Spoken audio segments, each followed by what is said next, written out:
అధ్యాయంలో నుండి ధ్యానించుకుందాము.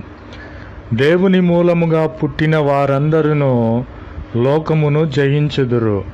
లోకమును జయించిన విజయము మన విశ్వాసమే. ఆమెన్. ప్రభునామమునకు స్తోత్రములు కలుగునుగాక. ఎవడైతే ప్రభు అయిన క్రీస్తు వారి మూలమున పుడతాడో వాడు లోకమును జయిస్తాడు. మనము లోకమును జయించి ఉన్నామంటే అది మన విశ్వాసమే.